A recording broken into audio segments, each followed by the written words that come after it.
All right, babes, it's Bimini, and we are back with a brand new episode of The Pieces.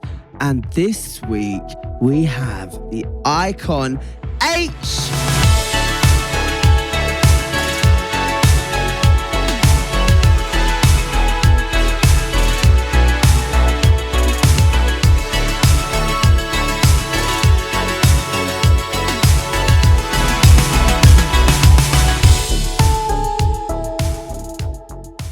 H from Steps.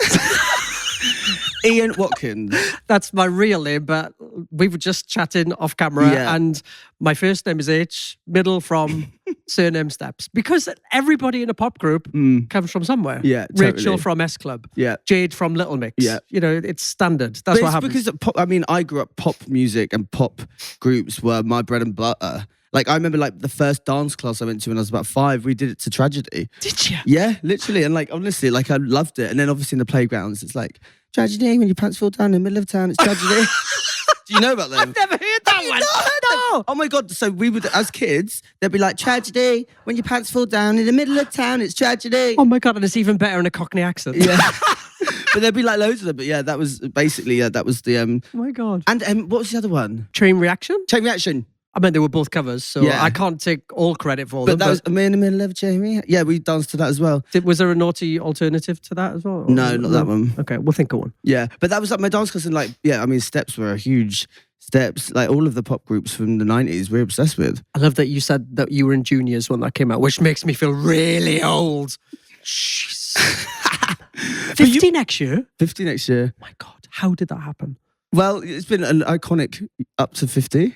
Yeah, I've ticked a lot of boxes, so to speak. And actually, we're going to get into it a bit later, but you've just written a book, which I think for LGBTQ plus visibility for children, but to your children. Yeah. We'll get into that because I want to like know the thought behind it. And yeah, I'm excited to hear about it. But before... you want to go deep. I want to go deep. You want a deep dive. We want a deep dive. But firstly, let's talk about your outfit because I love the safety pins. Thanks. Do you know, one of our dear friends is obviously the Viv. Yeah. And I know that coming on here would... I feel like she's here with us today. Love Viv so much. So this is Viv, and this is a designer called Somebody Else's Guy. And she's really punk and rock inspired, which I know you love as well. Totally love that. But you've got a bit of that though. Well, a bit of rock in me. Yeah. No? No. I guess maybe it's like the grungy eyes. Well, I mean, I woke up like this morning. Not. I've just become a little bit more experimental, and I don't give a shit what people think anymore. And I love... How long's that taken to get there? Oh my God, nearly 30 years. Yeah. It's a very different landscape to when I was releasing music, you know, when did we release? 1997. So that's nearly 30 years ago. So, you know, back then you had to be single, straight, very available. And I was there in my little monkey t-shirt and my pedal pushers, pretending to be straight. And look at me now. I'm on the middle of the O2 stage in a ball gown. So that's how much life has changed. Yeah, but that's incredible. And I think like, it's mad to think because I've heard from other people as well, like they wanted to come out and they were told not to come out, or like people were like kind of forced to just stay in the closet because of the sake of like, I don't know, that's just what they were pushing. They didn't want queerness. I was never told to stay in the closet, even though it was very apparent that I was gay. You know, it was kind of an unwritten rule. You know, you had to be available, like I said, single, straight, just so you could appeal to the masses. You know, if you came out as queer or gay, you know, it was this big bombshell, and it would affect your record sales, your fan base. So it was seen as a death sentence, really. So everybody that was closeted in a band back in the 90s and the noughties, it was a scary time because you were threatened, you were coerced, you were blackmailed to come out every weekend on the newspapers. And it was a really scary time. I don't know how they got away with all of that, the media, to be honest. When you look back at things that they've done in the past, I don't know how they got away with entrapment or blackmail or all of that stuff. Yeah, but a lot of people are being held accountable now. You know, there's lots of people that have taken huge corporations to court and won. So, you know, there's a lot of comeuppance. And when you did come out, was it a relief? Do you know, my coming out story it wasn't the one I wanted. So in the noughties, I was on holiday with my then partner. We were on holiday abroad, and I had a phone call off the press saying, we know where you are, we know who you're with, and we know who he is. Oh, insane. On my mobile. And they said, tell us the story. And I said, no. So I flew home. It was in Portugal. I flew home to tell my parents, my brothers, the friends that didn't know officially. And the papers told me it was coming out the day afterwards. And because I didn't give them quotes, they didn't run the story. So I didn't confirm or deny anything. I just said no. Mm-hmm. Whereas a lot of my peers, they added to the story. They give quotes, so they were able to use that rhetoric in the newspaper. But because I didn't, they didn't out me. But my coming out story was completely taken away from me.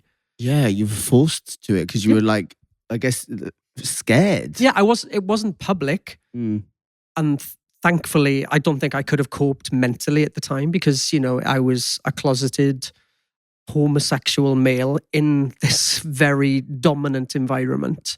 My truth had been taken away from me and I felt angry for a long, long time. But then I took my power back because I'd spent after pop.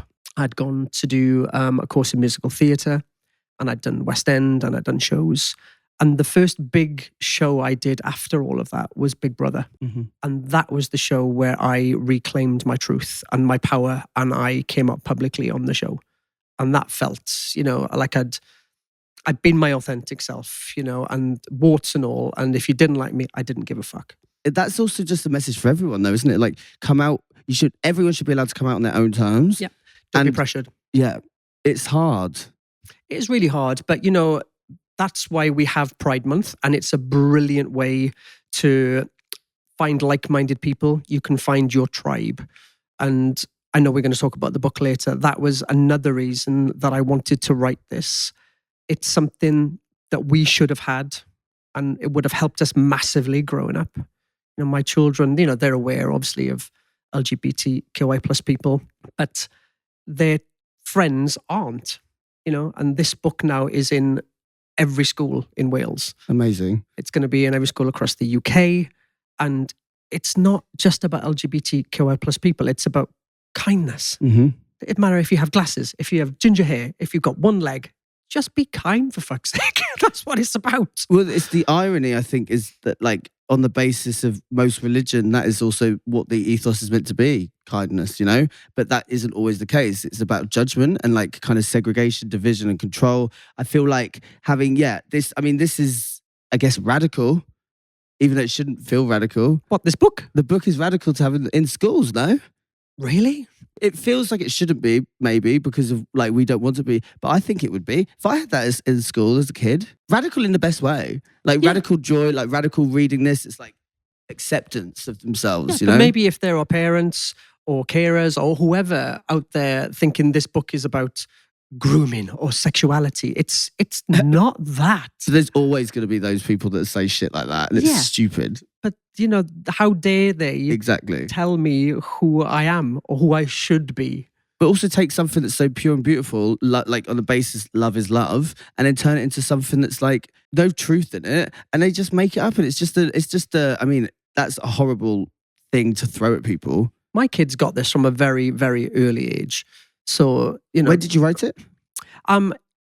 The idea came about 5 years ago, but I properly sat down 2 years ago and said, right, this is what I'm doing.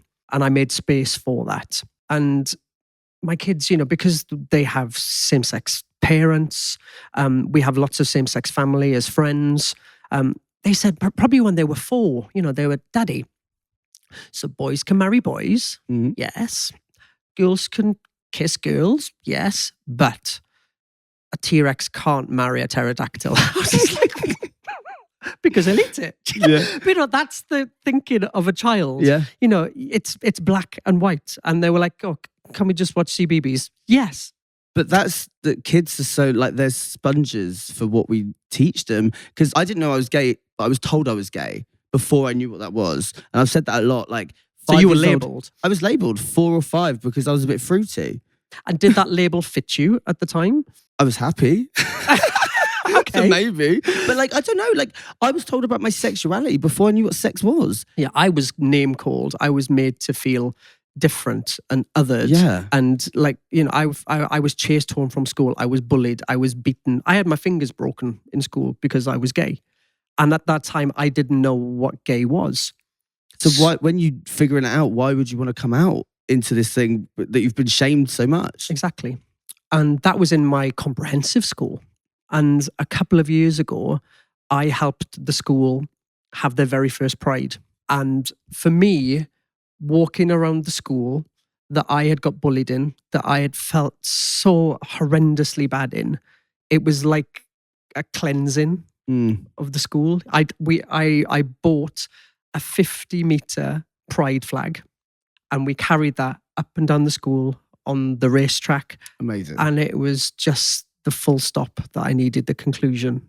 And that's amazing that has actually managed to happen, because I guess it's like, if we think about kind of acceptance, a lot has changed quite quickly in a way, even though it doesn't feel like it. But there's years and years of people that have been repressed. And I think if you look around the world as well, like a lot of the times when we see places where there's, for example, there might be wars happening, a lot of people say, well, why do you support them? Because if you were there, they don't support you as a queer person or gay person. But I'm like, there's queer and gay people everywhere. Mm-hmm. And yeah, they might be living in somewhere that maybe their religion doesn't support them, but that doesn't mean they don't exist. And to have that idea and that narrow-minded viewpoint, I think is, silly. I see, this is what I'm going to blow smoke up your bum for a minute, because I love you as an artist, but I love that you are so provoking and you're political and you mean things and you get shit done. Because a lot of people, they don't use their platform for that. It's all about, we're in award ceremony now and everybody gets dressed up and they want to wear the next, I'm just like, yes, that's lovely. But what do you do in between those, in those gaps? Make a difference, use your platform, spread kindness, educate, and people don't do that, and it really, really annoys me. Well, thank you, but you're doing that here, which I think is good. And when I say radical, I mean it in the best way. Like, I take it in the right way. It's like radical, like acceptance and radical kindness and radical just learning of, like, I don't know, the idea that like children shouldn't learn about others is just, it feels so wrong and it feels so silly. And we weren't taught it. I wasn't even taught about sex really in school. Any forms of sex. Actually, the only sex was like putting a condom on a banana. So it meant the first time I had sex, I used conditioner. Which I would not recommend. No. So like, it's like learning about, like, I don't know, knowing that like other people like you might exist. And that's so important. So Pride and the Rainbow Warriors, I just want to hold that up because look at that beautiful artwork. So it's a bit like, do you remember when you were a kid, maybe you didn't, but I collected top trump cards. Yes. Remember those? Used to trade? Love them. So each character has a colour that represents the original Pride flag. Mm-hmm. And they all represent the meaning of the original Pride flag. So nature, serenity. And this is the first book. And they go on a quest to educate and celebrate not just queer people, but just uniqueness and difference. And that's what it's about. Pride. Being different is your superpower. That's but it educates as well. So it takes you back to the origins of Pride, to the Stonewall riots, why we celebrate Pride, who can celebrate, and people can see themselves in it, or maybe they realize that they're an ally and they didn't know it. Maybe they didn't know what an ally is. I think it's a beautiful book that I needed and my children and their friends need. So I feel, again, another thing that I would say with when I was saying that is so important is Section 28. When that was a thing, all books taken out of schools, nothing was able to be talking about gay or queerness or anything. Like, so to have this now in every school in Wales must feel pretty fucking good. Yeah, it's crazy, right? I mean, I remember those adverts. Do you remember the adverts for HIV and AIDS? I remember being so young and watching them and being terrified. Same. Terrified to have sex, terrified about Yeah. So, I mean, and Section 28, obviously Margaret Thatcher, it's mind-blowing how far we've come, and yet we still have so far to go as well. And, it's a very scary time where we have very powerful people dictating to a joyous mass. It's scary. It's scary because I think, like, a lot of the leaders aren't sitting behind the doors of the elected anymore. They're on social media, you know, like they're creating armies of people, starting culture wars, sitting smoking cigars on yachts. But the scary thing with that is that they're all screaming in this echo chamber at each other. They all have the same view, and pretty soon they will drown each other out and they will disappear, and the rest of us will go, told you. And I think that's why kindness is so important. I've always said, do what you want as long as you're kind. Agreed. Or I'd say, normally I would say, don't be a dick. But kindness is the same thing. Actually, my friend's got a saying, be nice and don't be a Yeah, exactly. I don't know if we can say that, but we can say that. We did. So you dedicated it to your sons? Yeah. And my younger self, Mm-hmm. because I wish I had this book or something like it, or just, you know, when I was growing up, I never could relate to anyone like me on television. I never read about anybody that was like me. So this is a little love letter to my younger self and to all those queer kids out there that are questioning. Why do you think, right, this might be, I don't know if you'd be able to answer, but maybe, like, I grew up, my dad would play Bowie, and people like, I don't know, Prince, you'd see people like Prince, and like Boy George as well, I guess. Like, that was very queer, really, I think. Like, the way they were gender bending, like Bowie was, but that was so accepted. Yeah, well, I think in the 80s, people didn't actually know if Boy George was male or female. Okay, yeah. Because he was such a beautiful, pretty man, wasn't he? Especially with makeup. But he was a trailblazer. My mum was obsessed. My mum used to do the same hair. Yeah. And Adamant as well, Yeah. you know, it just... Exactly. Yeah. I mean, I grew up with the Nolans and Black Sabbath. Yeah. It's just very different. Yeah. But I love it. I love the Nolans, to be fair. Yeah. Well, yeah, but I felt like they were more accepted, or there was acceptance of it. Because when I grew up, there was like Pete Burns was someone I'd see on TV, but I would just see Pete Burns getting mocked or ridiculed by the people, sadly. And like, I was very confused by Pete. And then obviously, as I got a bit older, I was like, fucking icon. Like, love Pete Burns. Like, what they stood for. I feel like their ethos and how they present is very... It resonates with me, you know, even though maybe I didn't know that as a kid. Yeah. Interesting, isn't it? I mean, how do you even remember the 80s? Because you're so young. So I'm talking about Pete Burns in the 90s. The 90s, like late 90s Pete Burns, when it was like the okay. Pete Burns that's done, not even the 80s Pete Burns. I'm talking like the 90s. Yeah, because Dead or Alive Pete Burns is a very different version. It's a very different, yeah. So I'm talking the Pete Burns that people were like mocking and ridiculing, or like Mock the Week, or like Never Mind the Buzzcocks. Because he didn't fit the norm, or the gender norm. Yeah. But he was flamboyant. He thought outside the box. He was a trailblazer, and people were threatened. And when you threaten people, they don't like it. And he didn't give a fuck, but I was scared of that at the beginning. Because I think I was too scared about who I was.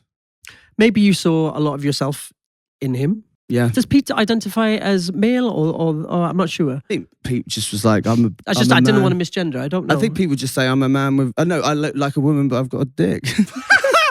Okay. Basically. I think that's what he said on Big Brother. He said that on Big Brother, which was an iconic series. But whatever you think about Pete Burns, absolutely iconic and unforgettable. Yeah. He's great. No, I think it's amazing. I'm very excited for people to be reading this. I mean, how long has it been? So in the making, 5 years, but properly 2 years, and sitting down with a publisher and an illustrator and a marketing plan and a game plan, and now it's just flying, and I'm super excited. Oh, that's amazing. Did you learn anything about yourself, or like learn anything through the process of getting this into print? Do you know what I learned? And I kind of knew it, but it just confirmed. You just have to break it down for children and be very simple. You don't have to over-egg it. You don't have to complicate it in any way. You just give them very basic facts, and they go, okay, can we watch TV now? You don't have to brainwash. Yeah. You don't have to egg it. You don't have to wrap it in cotton wool. You just go, okay, boys can marry boys. Oh, girls can marry girls. Great. Can we go and play football? I mean, it's true, because there's also like Santa's going to come down the chimney. Like kids will learn. But that's a very good point. Yeah. Children will believe what you tell them. Exactly. If they believe in this, I don't know, man up in the clouds. Yeah. What did Michelle Visage said something brilliant? It was a tweet of hers. How dare you misgender my trans friends when you believe a man in the clouds, or something like this. It was brilliant. I did see that, yeah. And I thought, God, what a comeback. But you can't believe something that's existing right in front of you, or listening to who's right in front of you, when you believe in a man in the clouds, basically. Something like that. Yeah, which is so true. Yes. I love Michelle. That's another icon.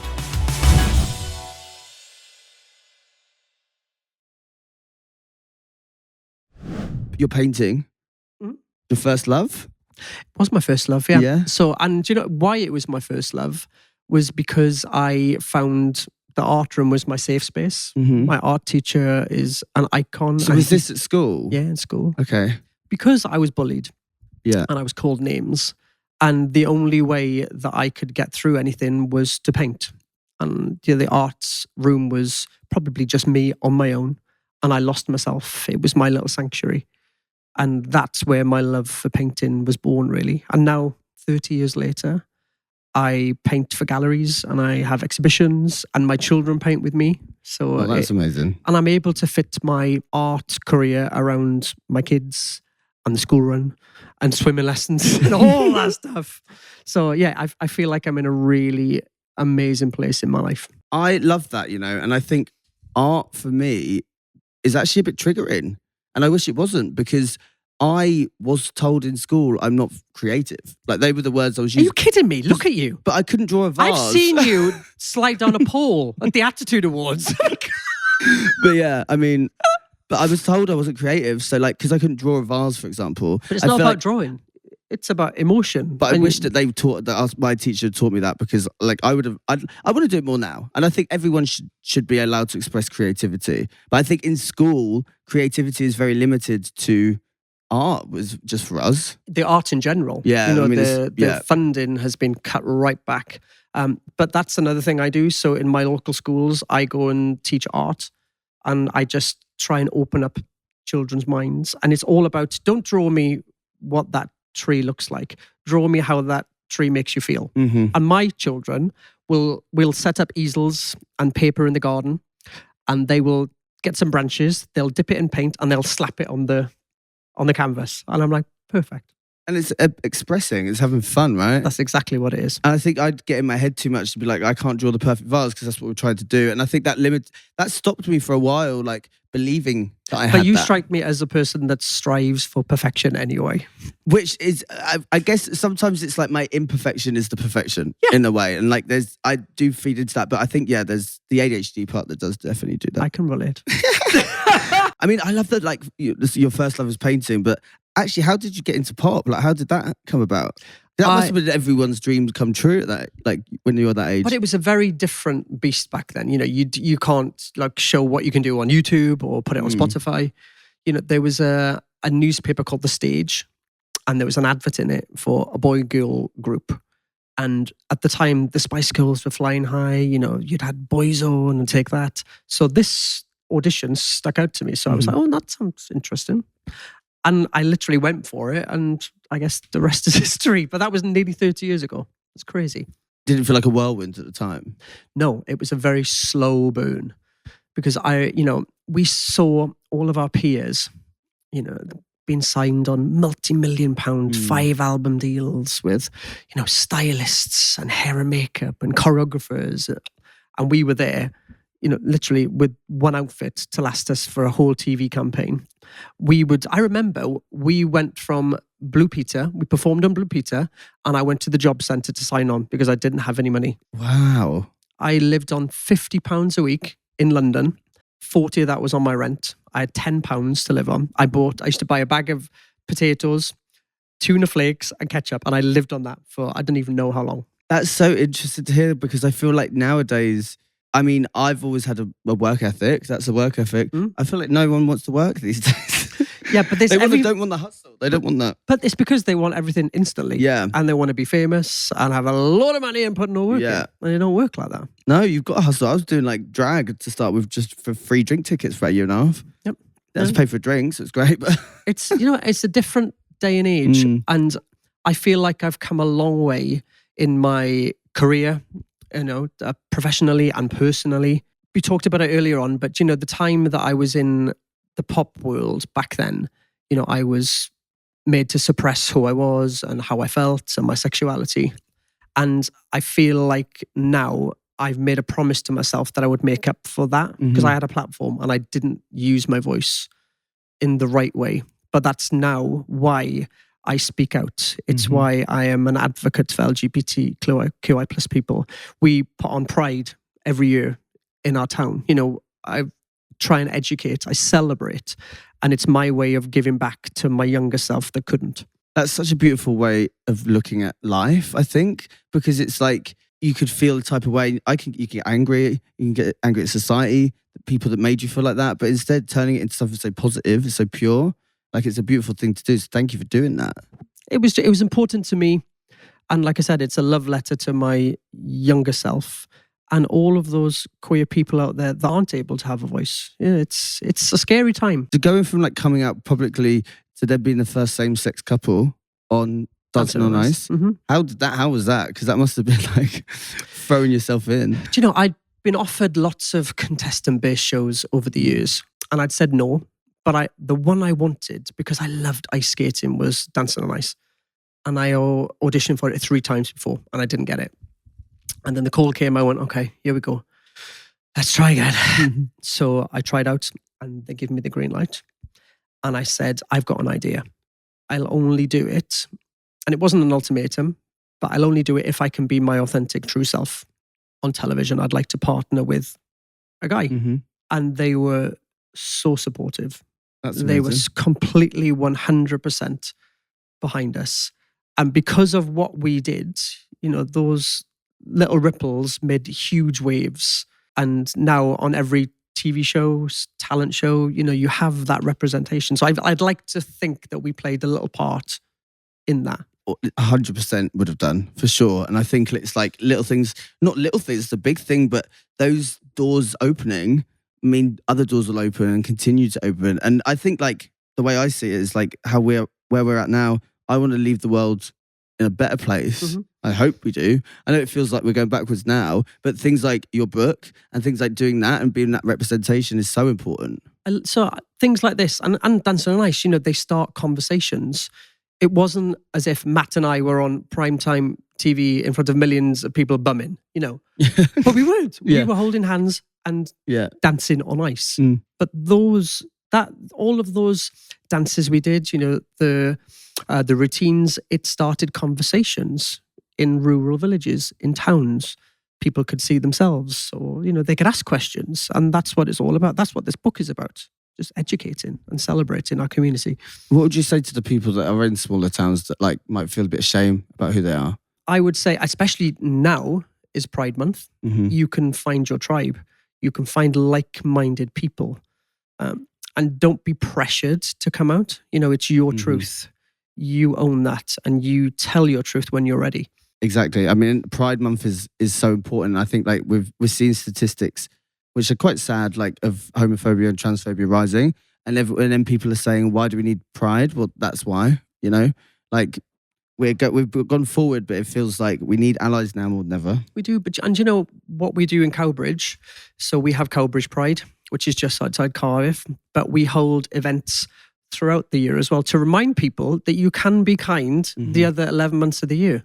So we hold charity galas, we have LGBTQI question nights, we devise songs for the schools. They now have their own pride songs.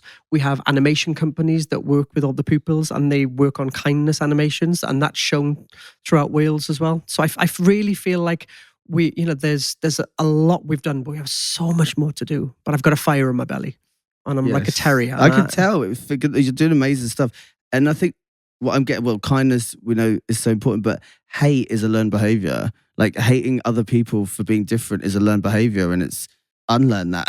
Yeah, homophobia is taught. Exactly, it's not a phobia. You're not scared. Yeah, you're not scary. No, exactly.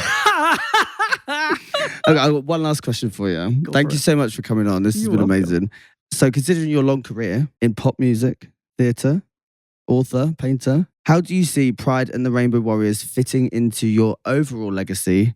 And what kind of world do you hope it will create for your children and future generations? Wow. This book is about kindness at the end of the day. And that is the message, you know, and it's very similar to Steps. You know, we have an open door policy. It doesn't matter your gender, your sexuality, your color, your ability, your age. Come and live your best life. And that's what this book is about.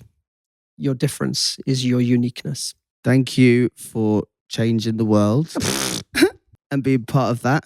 This has been amazing. H, who's fucking changing the world. H Quick, write it down. Write it down. Thank you so much for coming on Pieces. You're welcome.